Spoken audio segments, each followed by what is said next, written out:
ဆရာကြီးရှိဖူတီးရဲ့အကျန်းဆုံးတပည့်3ယောက်အားလုံးပဲမင်္ဂလာပါ The Great Site Library ကနေကြိုဆိုလိုက်ပါတယ်ဒီနေ့မှာတော့ဆရာကြီးရှိဖူတီးရဲ့အကျန်းဆုံးတပည့်3ယောက်အကြောင်းကို Desolate Era ကိုကိုးကားပြီးတော့တင်ဆက်ပေးသွားမှာဖြစ်ပါတယ်အဲ့တော့ဆရာကြီးရှိဖူတီးပါလာပြီဆိုကြတဲ့က Over Power တွေပါလာတော့မှာပါဒါကြောင့်ထုံးစံအတိုင်းပဲဘာသာရေးနဲ့ပတ်သက်ပြီးထိရှလွယ်တဲ့သူတွေ Over Power ဖြစ်လို့ရင်မကြိုက်တဲ့သူတွေအနေနဲ့ဒီဗီဒီယိုလေးကိုဆက်မကြည့်ဖို့မေတ္တာရက်ခံအပ်ပါတယ်ခင်ဗျကဲစလိုက်ကြရအောင်ဆရာကြီးရှိဖူတီးရဲ့တပည့်တွေက Desolate Era လောကမှာအကျဉ်းဆုံးဖြစ်နေတာကအတိတ်ပဲရှိပါတယ်ဆရာကြီးကတာမန်ဆရာတယောက်မဟုတ်ပဲတပည့်တယောက်ချင်းစီရဲ့ဗီဇနဲ့လမ်းစဉ်ကိုကွင်းကွင်းကွက်ကွက်မြင်တတ်တဲ့အတွက်ကြောင့်ပါဆရာကြီးရှိဖူတီးကဘယ်သူကိုမဆိုတပည့်အဖြစ်လက်မခံပါဘူးသူကတပည့်အဖြစ်လက်မခံခင်မှာအဲ့ဒီလူရဲ့နှလုံးသားအခြေအနေနဲ့ပါရမီကိုအသေးချာကြည့်ပါတယ်ဒါကြောင့်သူ့စီမှာတပည့်နဲပေမဲ့ရှိတဲ့တပည့်တိုင်းကစိန်စစ်စစ်တွေကြီးပဲဖြစ်နေတာပါဆရာကြီးရဲ့စမ်းသပ်မှုတွေကိုအစင်းစစ်ကြော်ပြီးမှတပည့်ဖြစ်ခွင့်ရခဲ့တာပဲဖြစ်ပါတယ်မောက်အင်နာဟတ်ရဲ့လျှို့ဝှက်ချက်ဆရာကြီးနေထိုင်တဲ့မောက်အင်နာဟတ်ဟာလောက3ပါးမှာအထူးခြားဆုံးနေရာပါအဲ့ဒီနေရာဟာစိတ်အေးချမ်းမှုနဲ့တရားဓမ္မကိုသိမြင်မှုအတွက်အကောင်းဆုံးပတ်ဝန်းကျင်ပဲဖြစ်ပါတယ်ဆရာကြီးကသူ့တပည့်တွေကိုအစင်းမြင့်ကျင့်စဉ်တွေမကပဲစိတ်ဆွမ်းအားကိုဘယ်လိုထိန်းချုပ်ရမလဲဆိုတာကိုပါအခြေခံကအစသင်ပေးခဲ့တာဖြစ်ပါတယ်ဒါကြောင့်သူ့တပည့်တွေဟာတိုက်ပွဲမှာတည်ငြိမ်ပြီးအကြောင်းလန့်ကင်းကြတာပဲဖြစ်ပါတယ်ကဲလူရင်းကိုပဲပြန်သွားကြပါမယ်နံပါတ်3စွန်းဝူခုံDesolate Era ဝိထုထဲမှာဝူခုံးကကျွန်တော်တို့သိကြတဲ့ဂျာနေသူတဲ့ဝတ်ထဲအတိုင်းပဲတည်ငြိမ်မှုမရှိပဲအလွန်တွက်လက်ပြီးအကျဉ်းစားတိုက်ခိုက်ရေးသမားဖြစ်ပေါ်ပြခံရပါတယ်ဝူခုံးက True God အဆင့်မှာ3လောကစစ်ပွဲအတွင်းရန်သူတွေရဲ့ပြင်းထန်တဲ့တိုက်ခိုက်မှုတွေမှောင်ဝင်လက်နက်တွေကြားထဲကိုဘာအကာအကွယ်မှမပါဘဲတိုးဝင်သွားနိုင်တာဝူခုံးတယောက်ပဲရှိပါတယ်သူဟာရန်သူတပ်တွေကိုအာယုံပြောင်းစေဖို့တန့်တကောင်လိုအကျဉ်းဆုံးလုပ်ပြနိုင်ခဲ့ပါတယ်ဝူခုံးရဲ့တိုက်ခိုက်မှုဟာမြန်ဆန်လွန်းလို့ရန်သူတွေဟာသူ့ကိုဝိုင်းထားရင်တောင်မဖမ်းနိုင်ခဲ့ကြပါဘူးသူဟာရန်သူဗျူဟာတွေကိုကြားဖြတ်ဖျက်ဆီးတဲ့နေရာမှာအတိက white gap တစ်ခုအဖြစ်ပါခဲ့ပါတယ်ဝူခုံးရဲ့အချမ်းသုံးဆင့်ဝေါကော့အဆင့်ဟာစัจ jara လို့ခေါ်ဆိုနိုင်တဲ့ကဘာတွေကိုဖျက်ဆီးနိုင်တဲ့အစွမ်းတေချာပေါက်ရှိပါတယ်ဒါပေမဲ့ Desolate Era ဝိထုထဲမှာစัจ jara ဆိုတဲ့အဓိပ္ပာယ်ဟာအလွာလိုက်ရှိနေတာမို့လို့ဘယ်လောက်ထိဖျက်ဆီးနိုင်လဲဆိုတာကိုအစင်းလိုက်ခွဲခြားပြသပေးပါမယ်Desolate Era တွေကဝေါကော့အဆင့်ရောက်သွားတဲ့ဝူခုံးကတော့စัจ jara ဟင်းလင်းပြင်ထဲမှာလှည့်လည်သွားလာနေသူပါသူ့အတွက်ကဘာတစ်ခုဆိုတာလက်ဖွားတွေကဖန်ကော်လီလုံးလေးလိုဖျက်ဆီးခြင်းတိုင်းဖျက်ဆီးလို့ရတဲ့အရာမျိုးဖြစ်သွားပါပြီမေဂျာဝေါ်မဟာကဘာကြီးများလောက3ပါးထဲမှာရှိတဲ့ကဘာကြီးတွေဒါမှမဟုတ်တမန်နေဖွဲ့စည်းတစ်ခုသာလောက်ရှိတဲ့ကဘာတွေကိုဝေါကော့တယောက်ကလက်ဝါးတစ်ချက်ရိုက်ရုံနဲ့အမုန်းဖြစ်အောင်လုံးနိုင်ပါတယ်ဝေါကော့တယောက်ရဲ့ခန္ဓာကိုယ်ဟာအလွန်ကြီးမားလာအောင်လုံးနိုင်တာမို့လို့ကဘာတစ်ခုလုံးကိုသူ့လက်ဖွားထဲမှာတင်ထားနိုင်တဲ့အဆင့်ထိဖြစ်သွားတာပါ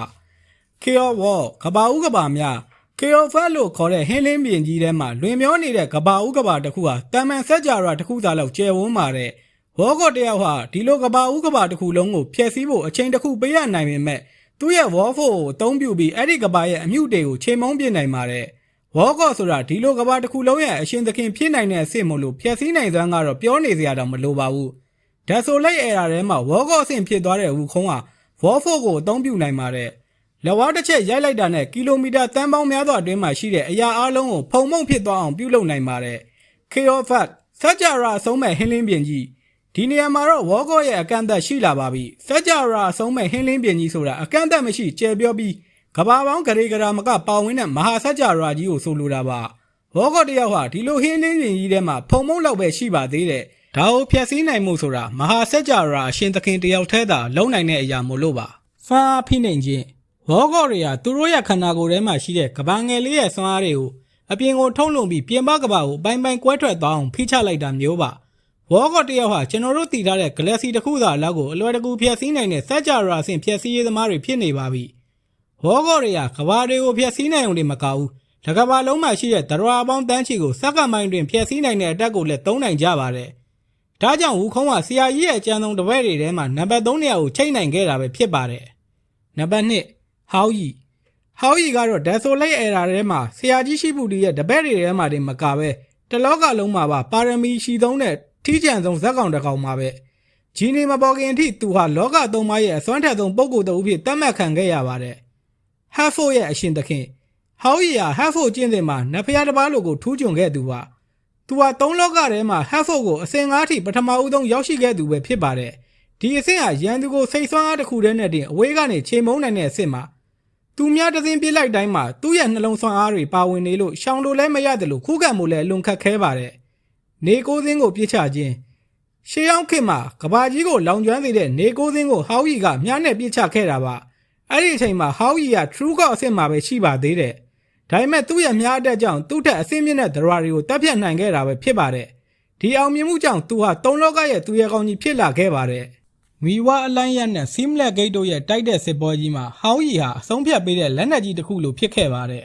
ဒီနေရာမှာနွေဝါမဟာမိတ်အကြောင်းကိုဘရိုတို့သိမဲ့ထင်လို့ခြံထားခဲ့ပြီးစီမလက်ဂိတ်အကြောင်းကိုပြောပြပါမယ်စီမလက်ဂိတ်ဆိုတာစီမလက်စัจ java ကနေဆင်းသက်လာတာပါမူလတုန်းကတော့ဝူခုံးတို့ရဲ့စัจ java နဲ့သူတို့ရဲ့စัจ java ဟာတီးခြားစီပါဒါပေမဲ့စတင်ခြင်းကာလမှာစီမလက်စัจ java ဟာပန်ကူးစัจ java နဲ့တိုက်မိပြီးပျက်စီးသွားခဲ့ပါတယ်အဲ့ဒီစัจ java စစ်ပွဲကြီးကြောင့်ပန်ကူးစัจ java ကြီးဟာပျက်စီးပြီးနယ်ပယ်၃ခုအဖြစ်ကွဲထွက်သွားခဲ့ရာကနေပရိပခတွေစတင်ဖြစ်ပွားခဲ့တာပဲဖြစ်ပါတယ်ဒီနေရာမှာဝူခုံးတို့ရဲ့စัจ java လို့သုံးခဲ့တာဟာအမှန်တော့မတည်သေးတဲ့ဘရိုတွေအတွက်မျက်လုံးနဲ့ရှင်းသွားအောင်ပြောပြခဲ့တာပဲဖြစ်ပါတယ်အမှန်ကတော့အဲ့ဒီဖြစ်စဉ်မှာဝူခုံးမရှိသေးပါဘူးကဲစီမလက်ဂိတ်ဘက်ကိုပြန်သွားပါမယ်သူတို့ရဲ့အဓိကရည်ရွယ်ချက်ကလောက၃ပါးကိုသိမ့်ပိုက်ဖို့ပါသူတို့ကနေရာအနှံ့မှာတရှိုတွေထည့်ထားတဲ့ခိုင်းတွေကြားထဲမှာရန်တိုက်ပေးတဲ့ပြီးတော့စစ်ပွဲတွေဖြစ်အောင်ဖန်တီးပြီးကျဉ်းကြံသူတွေရဲ့ဝိညာဉ်တွေကိုစောက်ယူတာမျိုးတွေလုပ်တတ်ကြပါတယ်စီမလက်ဂိတ်ဟာအလွန်အင်အားကြီးပြီးလျှို့ဝှက်ပါတယ်သူတို့ဘက်မှာဟက်ဖို့ကိုကျွမ်းကျင်တဲ့သူတွေအများကြီးရှိပြီးတခြားသူတွေရဲ့စိတ်ကိုထိန်းချုပ်တာနဲ့လှည့်သားတာတွေမှာအရန်တော်ပါတယ်စီမလက်ဂိတ်ကဂေါ်ကင်းလို့ခေါ်တဲ့သူတို့ရဲ့အကြီးအကဲကဝူခုံးရဲ့ဆရာဖြစ်တဲ့ရှီဖူဒီနဲ့တောင်အင်အားချင်းရှင်နိုင်သူဖြစ်ပါတယ်ကဲ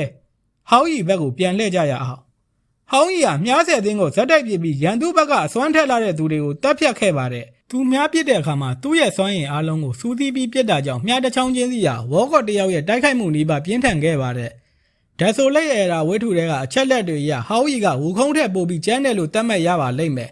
အထူးသဖြင့်ဂျီနေမပေါ်ခင်အထိဟောင်းရီဟာလောက၃ပါးရဲ့နံပါတ်၁အစွမ်းထက်ဆုံးတစ်ပည့်အဖြစ်အတိမတ်ပြုခံရတာပါဝူခုံးကတော့တန်အမျိုးအစားဖြစ်ပါတယ်ရန်သူတွေကဝူခုံးကိုကြောက်တာထက်တတ်လို့မရလို့စိတ်ပြတ်တာပိုများကြပါတယ်သူကလူအုပ်ထဲကိုတိုးပြီးရိုက်နှက်တာမျိုးလုပ်တဲ့သူပါဟောင်းရီကတော့လုံးကြံရင်သမားဖြစ်တဲ့အဆက်ဆင်အမျိုးအစားပါသူ့ရဲ့မြားတသိန်းဟာရန်သူရဲ့အသက်ဝိညာဉ်ကိုဓာတ်ရိုက်ဆုံးစီရင်နိုင်ပါတယ်အစင်းမြင့်တာအိုဖခင်တွေကဝူခုံးနဲ့တိုက်ရမှာကိုမကြောက်ကြပေမဲ့ဟောင်းရီရဲ့မြားဦးနဲ့ရင်ဆိုင်ရမှာကိုတော့တေမင်းနဲ့တွေ့ရတယ်လို့ကြောက်ကြပါတယ်ဟက်ဖို့ကွာခြားချက်ဒါကတော့အတိကအဆုံးဖြတ်ပေးတဲ့ချက်ပါဒါဆိုလိုက်အဲ့ဒါမှာဟက်ဖို့ဟာအခြားသောအစွမ်းတွေထက်အစာပေါင်းများစွာပိုနံနေပြီးအစွမ်းထက်ပါတယ်ဟောင်းရီကလောက၃ပါးမှာဟက်ဖို့ level 5ကိုပထမအဆုံးရောက်ရှိခဲ့သူပါသူ့ရဲ့စွမ်းအားကမြားမှပါဝင်သွားတဲ့အခါရန်သူရဲ့ကာကွယ်မှုတွေကိုလက်လျူရှုပြီးဝိညာဉ်ကိုဓာတ်ရိုက်ဖျက်ဆီးပစ်နိုင်ပါတယ်ဝူခုံးမှာဒီလောက်မြင်မာတဲ့ဟက်ဖို့အဆင့်မရှိပါဘူးသူကရုပ်ပိုင်းဆိုင်ရာအင်အားကိုပဲအဓိကသုံးတာပါဟောင်းရီကလည်းနောက်ဆုံးမှာဝေါကော့အဆင့်ကိုရောက်ရှိသွားခဲ့ပါတယ်နံပါတ်1ဂျီနင်ကဲအခုတော့ဒါဆိုလိုက်အရာရဲ့ဇက်လိုက်ကျော်မဟာစัจ java ရဲ့အရှင်သခင်ဖြစ်လာမဲ့ဂျီနင်ချောင်းကိုပြောကြရအောင်ပါဂျီနင်ကတော့တမန်ကျင့်ကြံသူတယောက်မဟုတ်ပဲပါရမီဝရိယကံတရားသုံးခုသလုံးအမြင့်ဆုံးမှာရှိနေတဲ့သူပါအိုမီဂါဆောတာအိုဒါကဂျီနင်ရဲ့ကိုယ်ပိုင်ဘရန်မှာစัจ java သမိုင်းတစ်လျှောက်ဘယ်သူမှမတီထွင်နိုင်ခဲ့တဲ့အကျဉ်းဆုံးတာအိုပါသူကဓာလန်းစဉ်တစ်ခုတည်းနဲ့တင်တခြားသောလမ်းစဉ်များဖြစ်တဲ့အာကာသအချိန်မီးရေကိုလွှမ်းမိုးထားနိုင်ပါတယ်ဟက်ဖို့ဟောင်းရီစီကနေအခြေခံခဲ့ပေမဲ့ဂျီနင်က level 6အထိရောက်သွားခဲ့တာပါသူ့ရဲ့နှလုံးသားစွမ်းအားဟာလက်တွေ့လောကကိုစိတ်ကြိုက်ပြောင်းလဲပြနိုင်ပါတယ်ကျဲဖန်းလက်ဝါဒါကတော့သူ့ရဲ့ physical စွမ်းမှာဝေါကော့အစ်စ်မှာတင်ဒီလက်ဝါနဲ့ galaxy တွေကိုချိန်မုံနိုင်ခဲ့တာပါဂျီနင်ဟာအဆင့်တိုင်းမှာသူ့ထက်အဆင့်မြင့်တဲ့သူတွေကိုတပ်ဖြတ်နိုင်တဲ့စွမ်းအားရှိပါတယ်တာအိုလော့အဆင့်ဒီအဆင့်မှာတင်သူဟာအဆင့်မြင့်တဲ့အီတာနယ်အင်ဘာရာတွေကိုတတ်နိုင်ခဲ့လို့စัจ java တစ်ခုလုံးမှာနတ်ဆိုးလို့တောင်အမိတွင်ခဲ့ပါတယ်မဟာစัจ java ကြီးရဲ့အရှင်သခင်နောက်ဆုံးမှာတော့သူကအဆင့်တွေအားလုံးကိုကျော်လွန်ပြီးမဟာစัจ java ကြီးတစ်ခုလုံးရဲ့အရှင်သခင်ဖြစ်သွားခဲ့ပါတယ်ဒီအဆင့်မှာတော့သူဟာတစ်ချက်တွေးရုံနဲ့စัจ java အသစ်ကိုဖန်တီးနိုင်ပြီးတစ်ချက်တွေးလိုက်ရုံနဲ့ရန်သူတွေကိုဖျက်ဆီးပစ်နိုင်တဲ့အနန္တတကုရှင်ဖြစ်သွားပါပြီဂျီနင်ဘလောက်ထိကျန်းလဲစัจ java ပြင်ဘက်ကနေကျူးကျော်လာတဲ့အခြားမဟာစัจ java ရဲ့အရှင်သခင်ကိုတယောက်တည်းနဲ့ရင်ဆိုင်ပြီးအပြတ်သက်အနိုင်ယူခဲ့တာပါဇတ်သိမ်းမှာဂျီနင်ဟာအရင်ကပျက်စီးသွားတဲ့ကဘာတွေနတ်ဖျားတွေအားလုံးကိုပြန်လည်မွေးဖွားခဲ့ပြီးသူတို့အတွက်အေဂျင့်တဲ့နယ်မြေတစ်ခုကိုဖန်တီးပေးခဲ့ပါတယ်မဟာစัจ java ကြီးရဲ့အရှင်သခင်ဆိုတာဒါဆိုလိုက်အရာစัจ java ကြီးတစ်ခုလုံးမှာအမြင့်ဆုံးနဲ့အဆုံးစွန်သောအဆင့်ဖြစ်ပါတယ်ဒီအဆင့်ကိုရောက်ခဲ့တဲ့သူဟာဂျီနင်တယောက်ပဲရှိပါတယ်သူဟာကျင့်ကြံသူအဆင့်ကနေကျော်လွန်ပြီးစัจ java ကြီးကိုယ်တိုင်ဖြစ်သွားတာပါမ မဟာစัจ जा ရာကြီးဆိုတာဘာလဲမဟာစัจ जा ရာကြီးဆိုတာကဘာပေါင်းဂရေဂရာစัจ जा ရာပေါင်းမြောက်များစွာပေါင်းနေတဲ့မဟာဟင်းလင်းပြင်ကြီးပါဂျီနင်ဟာအဲ့ဒီဟင်းလင်းပြင်ကြီးရဲ့အမြုတေကိုအောင်မြင်စွာပေါင်းဆက်တိုင်ပြီးထိန်းချုပ်နိုင်ခဲ့လို့စัจ जा ရာကြီးရဲ့အရှင်သခင်ဖြစ်လာခဲ့တာပါဒီအစ်စ်မှာဂျီနင်လုံးနိုင်တာတွေကတော့အမှန်ခမ်းပါပဲအနန္တကိုရှင်မဟာစัจ जा ရာကြီးမှာရှိတဲ့ဘဲရာကိုမဆိုကျဲတွေကဘာတွေနတ်ဖျားတွေကိုစိတ်ကူးလိုက်ုံနဲ့ချက်ချင်းဖန်တီးနိုင်တယ်လို့ချက်ချင်းလက်ဖြတ်စည်းပြနိုင်ပါတယ်အတိတ်ကတေဆုံးသွားတဲ့သူတွေကိုဝိညာဉ်မှာပျက်စီးသွားရင်တောင်အချိန်ကိုနောက်ပြန်လှည့်ပြီးဒါမှမဟုတ်အနှစ်သာရကိုပြန်ခေါ်ပြီးပြန်လဲအသက်သွင်းနိုင်ပါတယ်စัจ जा ရာကြီးရှင်သခင်သူ့ရဲ့ခွင့်ပြုချက်မပါဘဲဘယ်သူမှမဟာစัจ जा ရာကြီးတဲ့ကိုဝင်လာလို့မရတယ်လို့ဘယ်သူမှလည်းအပြင်ကိုထွက်လို့မရပါဘူးသူကဥပဒေသားအားလုံးကိုစိတ်ကြိုက်ပြောင်းလဲပြစ်နိုင်ပါတယ်ဝူခုံးတို့ဟောက်ရီတို့ဟာစัจ जा ရာကြီးထဲမှာနေထိုင်ပြီးစัจ जा ရာရဲ့စွမ်းအင်ကိုငှားသုံးနေရတဲ့ဧည့်သည်တွေပါဂျီနင်ကတော့အဲ့ဒီစัจ जा ရာကြီးရဲ့ပိုင်ရှင်ဖြစ်သွားတာပါဂျီနင်ကဝူခုံးကိုမင်းဝေါကော့အဆင့်ကနေအီတာနယ်အင်ပါယာဖြစ်သွားစေလို့တစ်ချက်တွေးလိုက်ရုံနဲ့ဝူခုံးကချက်ချင်းအဆင့်တက်သွားနိုင်ပါတယ်ဒါဟာမဟာစัจ जा ရာအရှင်သခင်ရဲ့ကြောက်စရာကောင်းတဲ့အစွမ်းပါမဟာစัจ जा ရာအရှင်သခင်ဆိုတာဖန်တီးရှင်နဲ့ဖြည့်ဆည်းရှင်ပါပဲဝူခုံးတို့ဘလောက်ပဲကြမ်းဂျီနင်ရဲ့စိတ်ကူးလေးထဲမှာတင်ပဲရှိနေတာပါဂျီနင်ဟာအဲ့ဒီအဆင့်ကိုရောက်ဖို့အတွက်အိုမီဂါဆောတာဝိုကိုအသက်နဲ့ရင်းပြီးကျင့်ကြံခဲ့ရတာပါသူစัจ जा ရာရဲ့အရှင်သခင်ဖြစ်သွားတဲ့အခိုက်အတန့်မှာစัจ जा ရာတစ်ခုလုံးကသူ့ကိုဥညွတ်ခဲ့ရပါတယ်ဝူခုံးနဲ့ဂျီနင်ဟာလောကသုံးပါးထဲမှာရှိနေတော့ကဆရာကြီးရှိဘူးတီရဲ့တပည့်ဖြစ်ခဲ့ပါတယ်ဝူခုံးကဆရာကြီးရှိဘူးတီရဲ့အစောဆုံးနဲ့အတော်ဆုံးတပည့်တွေရဲ့တယောက်ပါဒါကြောင့်ဂျီနင်အတွက်တော့ဝူခုံးကသူ့ရဲ့စီနီယာအကိုကြီးအရင်ခောက်ဖြစ်သွားပါတယ်ဝူခုံးရဲ့ဆယ်ရက်ကပွင့်လင်းပြီးတန်ရောစဉ်ကြီးသူပြီးပါရမီထူးတဲ့ဂျီနင်ကိုတွေးတဲ့အခါမှာတော့ချက်ချင်းပဲခင်မင်သွားခဲ့ပါတယ်ဂျီနင်ဒုက္ခရောက်တဲ့အခါဒါမှမဟုတ်တိုက်ပွဲဖြစ်တဲ့အခါမှာဝူခုံးကရှေးကမမမက်ရက်တီပေးခဲ့ပါတယ်လောကသုံးပါးစေပွဲကြီးမှာဂျီနင်နဲ့ဝူခုံးတို့ကပခုံးချင်းရှိပြီးတိုက်ပွဲဝင်ခဲ့ကြတာပါဝူခုံးကသူ့ရဲ့ရုပ်ပြောင်းရုပ်လက်82မျိုးနဲ့ရှေးကနေရန်သူတွေကိုဖျက်ဆီးနေချိန်မှာဂျီနင်ကသူ့ရဲ့ဓာပညာနဲ့ဝူခုံးကိုကူညီပေးခဲ့ပါတယ်ဂျီနင်ကဝူခုံးရဲ့ရိုးသားပြီးသူရဲကောင်းဆန်တဲ့ဇဲကိုအရန်လေးသားသလိုဝူခုံးကလည်းဂျီနင်ရဲ့တည်ငြိမ်ပြီးအမြဲတမ်းဖွံ့ဖြိုးနေတဲ့စွမ်းတွေကိုအားကိုးခဲ့ပါတယ်ဂျီနင်ဟာမဟာစัจ जा ရာကြီးရဲ့အရှင်သခင်အဖြစ်နဲ့စัจ जा ရာကြီးတစ်ခုလုံးကိုအုံမိုးထားပေမဲ့ဝူခုံးရှိရောက်ရင်တော့သူဟာနှိမ့်ချတတ်တဲ့ညီငယ်လေးတစ်ယောက်ဖြစ်အမြဲတမ်းဆက်ဆံခဲ့ပါတယ်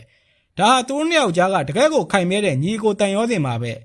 ဂျီနင်ဟာသူ့ရဲ့မိတ်ဆွေတွေဆရာတွေနဲ့ညီကိုတွေအေးချမ်းချမ်းနေနိုင်မှုအတွက်မဟာစัจ जा ရာကြီးထဲမှာအထူးခြားဆုံးနယ်မြေတစ်ခုကိုဖန်တီးပေးခဲ့ပါတယ်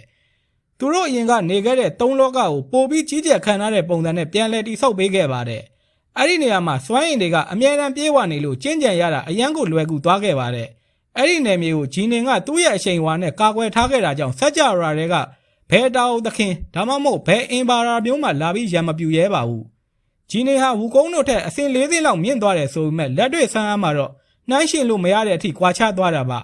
ဒါပေမဲ့အရင်ကပြောခဲ့သလိုပဲဂျီနင်ကအဆင့်တန်းတွေကိုဂီယူမဆိုင်ပဲဝူခုံးကိုသူ့ရဲ့အကိုကြီးအဖြစ်ဆက်လက်သတ်မှတ်ထားခဲ့ပါတယ်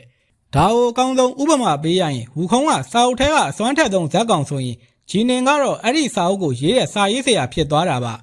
စာရေးဆရာကဇက်ကောင်ကိုဖျက်ချင်ရင်ဖျက်မယ်ပြင်းချင်ရင်ပြင်းမယ်အသေးရေးချင်ရင်ရေးမယ်ကြိုက်တယ်လို့လုပ်လို့ရတယ်လို့မျိုးဂျီနင်ကဝူခုံးပေါ်မှာ absolute power ရှိသွားတာဖြစ်ပါတယ်